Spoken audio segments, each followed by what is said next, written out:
Enemy! Alright, this movie is directed by the same guy who directed last year's Prisoners, which was not one of my favorite movies, but that's a different review.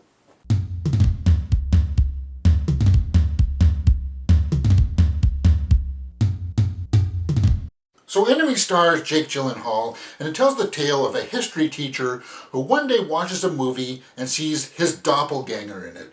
He then sets out to go find that person, and dramatic scenes ensue. Okay, so this is a non-traditional movie, and it calls for a non-traditional review. Let's talk about the movie factors. Acting. All the acting in this movie was spot on. That's one point. The cinematography in this movie was spot on. It was really well done. I enjoyed it a lot. That's another point. This score, it had this nice, slow, kind of haunting, like, orchestra theme, like strings, as he's trying to uncover this mystery, that just added just that extra element to it. That's another point. But where this movie falls into a little bit of trouble is with the directing and the storytelling. So let me elaborate a little bit. This movie requires a key to unlock what it's all really about. And sometimes that key is delivered in the movie, and sometimes that key can be delivered outside of the movie. And it usually harkens back, I like to use these three examples of directing styles. Like there's a Kubrick style, there's a David Lynch style, and there's a David Cronenberg style. And so with the Stanley Kubrick style, it's the kind of movies where you're just like watching a movie, you see this story, it wraps up sort of nicely in the end, and then later on, outside of the movie, you get some information either through an interview or just like normal press information that gives you a key, like The Shining, and then you go back, and all of a sudden, that movie turns into something totally different than what this actual story is about, and you're just like captivated by it. A David Lynch movie is also like that, where you just kind of like, sometimes you're just watching it and you're just like, I have no idea what's going on here.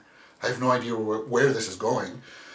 It's kind of fascinating, and then it's just like, wow, that's really messed up. And then you have to go out and find that key. And for most Cronenberg films, he gives you enough information in the movie, he gives you the key, so that when you reflect upon it in your mind, you can unlock what's really going on. And Enemy is like that. It gives you the key in the movie, but you have to go back and watch it again to figure out exactly what's going on. And is it interesting enough for it to do that in the first time around? Just barely. And that's coming from somebody who is a hardcore movie fan. Somebody who likes seeing different types of movies. Somebody who likes to explore new ideas. Will that be appealing to a mass audience? I don't think so, but I don't think it was made for them.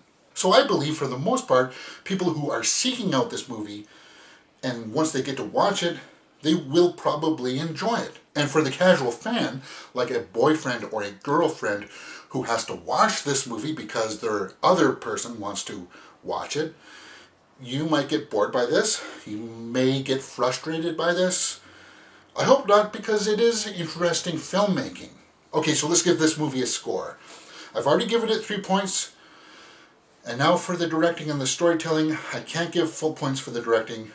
I can't give full points for the story, but I will give it 1 full point between them. That's a 4 out of 5 for technical factors. And how I felt about it,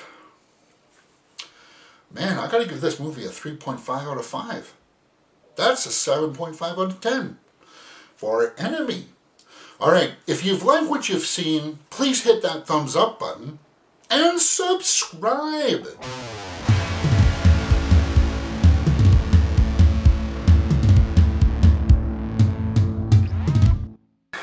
I recorded this review about 2.5 weeks ago, pretty much after I saw the movie, and I haven't had time to edit it until about now. And upon doing so, I felt like I left out a few points that I want to address now. Like the symbolism with the spiders. Spiders show up countless times in this movie. I liked the use of the spiders. I don't believe in all the theories out there that, spiders are alien invaders and they're taking over people's bodies. I liked the stuff going on in his lectures as a professor. I liked the stuff he talks about chaos and how everything comes around and repeats itself again. All that stuff worked for me. In fact, if you really want to watch a good breakdown of this movie, check out Chris Stuckman's channel. He does a really good breakdown of what I believe this movie is really about. Now, one last thing. For all the good stuff that this movie built up, it had this small little peak where it had some bad stuff. And this small little section here of bad stuff was so significant, it almost ruined everything that they built up. Let me explain. Going into the last act, I really felt like this movie had at least another good 20 minutes more to, wrap things up and conclude. But it just kind of leaves you hanging, and it leaves you wanting